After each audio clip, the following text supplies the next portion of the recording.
Kumbh Mela, a meeting with Jupiter. This year, 2025, will see the Kumbh Mela being held at Prayagraj. The word Prayag means confluence, a special confluence of the Ganga, Yamuna and Saraswati rivers. The Kumbh Mela is one of the oldest and the largest congregation of Indian civilization. In a sense, it is a congregation more than a festival. The Kumbh festival was instituted and popularized by the ancients as an occasion for congregating together to discuss creation and other scientific concepts. The purpose of the Kumbh Mela was for the people and the sannyasis to confluence at a confluence of water bodies, stay for a period of 3 months and discuss in that period various aspects of Sanatan Dharma, its interpretations, its relevance for their present time, the problems that were faced by the society of that generation and the solutions for them within Dharma. The snans or the dips are astronomically significant days, are only ritual highlights. The primary purpose of the Kumbh festival has been interaction between the people and the sadhus to discuss issues of the society. Through these festivals, our ancients have shown us the path to experiencing knowledge and putting it to proper use.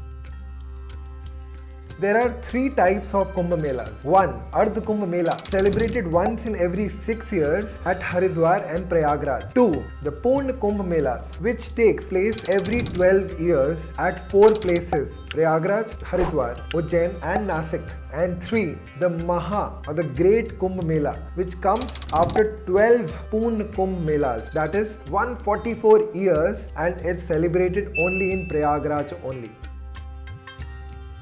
During the legendary Samudra Manthan, the gods and the demons churned the ocean to obtain Amrit, the nectar of immortality. In the chaos that followed, Lord Vishnu carried the pot of nectar away from demons to protect it. Along the way, a few drops spilled on earth at Prayagraj at the Ganga, Yamuna and Saraswati confluence, in Haridwar on the Ganga Tat, in Ujjain on the Shipra river and Nasik on the Godavari river. These rivers became sacred, and that's why these 4 cities host the Kumbh Mela, celebrating this divine connection. You may wonder why a period of 12 years for a Kumbh festival. It is common practice today to fix meetings in our calendar. Our calendar today runs for a year and is based on the Earth's revolution around the Sun, which takes a year. For such large congregations, a year was too short a time to span to seek, to learn, to assimilate, to impart and to apply knowledge. They therefore needed a slightly longer calendar, one that would be predictable, easy to follow and also bear relevance to their knowledge mission. Looking to the sky, the other object that can be tracked in the sky easily is Jupiter. Jupiter is also called Guru or Brahaspati in Sanskrit. Brahaspati from the roots means the biggest or one that is large in size. Guru denotes weighty, heavy and thereby the power to attract and retain and hold. The reason why a knowledge master who attracts and guides people to stay on a path of wisdom is called a Guru. It is the same reason why gravity in Sanskrit is called Gurutwakarshan, which appears to have been the root for the English word gravity itself too.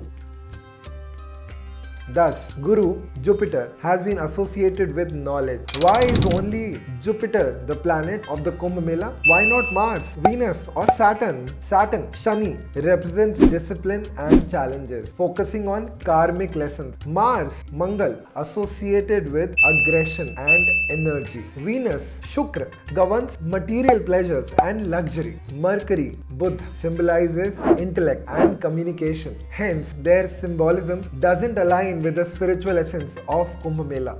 If we look at Jupiter, it has a very predictable 12-year cycle. It is easy to follow in the skies. It also overlaps beautifully with the solar cycle of 1 year and the 12 zodiacs in the zodiac belt, since it takes 1 year to move from one zodiac to another. Either it stays in each zodiac for 1 full year, the time during which the sun in the sky can be seen traversing across all the 12 zodiacs. So between Jupiter and the sun, they act like the shorthand and the long hand of a clock, respectively, except that the sky is the dial and the 12 zodiacs are the 12 divisions on the dial. Therefore, Jupiter and Sun became convenient tools as a calendar to set meetings. The association of Jupiter, Guru, with knowledge also makes it very apt for setting the calendar for congregation of knowledge such as the Kumbh. Thus, we have the various Kumbh held at following congregations of Jupiter and Sun.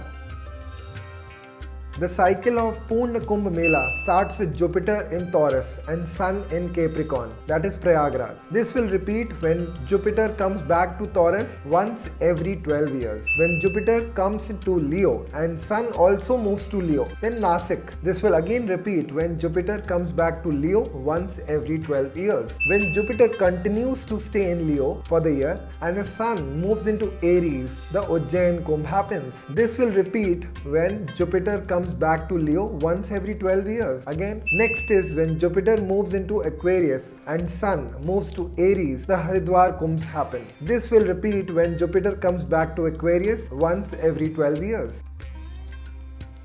Is it just a coincidence that the zodiac, which is called Kumbh or the pot of nectar in Indian astronomy, is also called the pitcher bearer or Aquarius in Greek astronomy? Or had this story of creation traveled as far as Greece from India in olden days? Besides these 12-year cycle, Prayagraj and Haridwar also host Ardh Kumbh every 6 years, much like our preliminary meetings before the final conference. Nasik and Ujjain do not celebrate Ardh Kumbh. Since the Poon Kumbh in Ujjain follows Nasik within a year and halfway mark, 6 years of the Nasik Ujjain Kumbh would come really close to the Poon Kumbh in Haridwar. Every 12th entry of the Jupiter into Taurus, either once every 144 years, the Poon Kumbh at Prayag is called the Maha Kumbh. The year 2025 happens to be one such Maha Kumbh at Prayagraj after 144 years. It's even more fascinating when we see that our ancients has chosen entry of Jupiter into Taurus as the start for the cycle, since the constellation Kritika in Taurus is one that marks the true east or the cardinal east direction in the skies. Thus, we see that a Kumbh Mela is a confluence of people at the confluence of water bodies on earth, when there is a confluence in the sky for the people to bring about a confluence in their thoughts. Such a confluence is a Milan, union, a true Mela, fair. Is it for this reason that ancients have so aptly termed it as a Kumbh Mela? Look at the group consciousness of the Indian civilization from so many millennia ago. They were in tune with the skies, and to be able to see it as a clock, they were in tune with one another, that they could all read the skies to keep time. They were in tune with a common thirst for knowledge, that across millennia in large numbers they have unfailingly kept their tryst with Jupiter, their guru for knowledge. Adi Shankaracharya, a great saint and philosopher from over 1200 years ago, played a pivotal role in shaping this tradition. At a time of confusion and decline in Sanatan Dharma, he travelled across India, spreading the profound philosophy of Advaita Vedanta, the belief in oneness, and uniting diverse spiritual practices. His efforts turned gatherings like Kumbh Mela into platforms for collective wisdom, dialogue, and spiritual growth.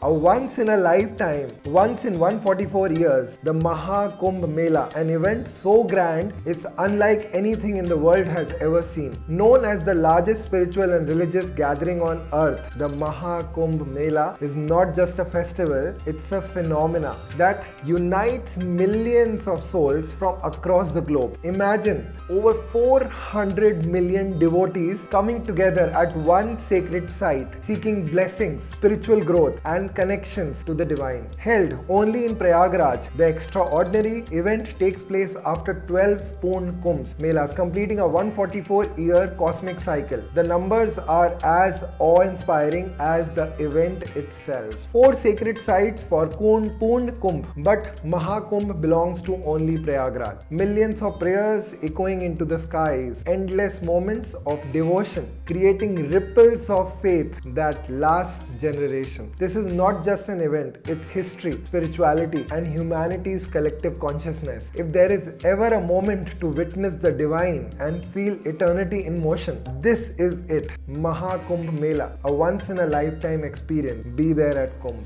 Namaste.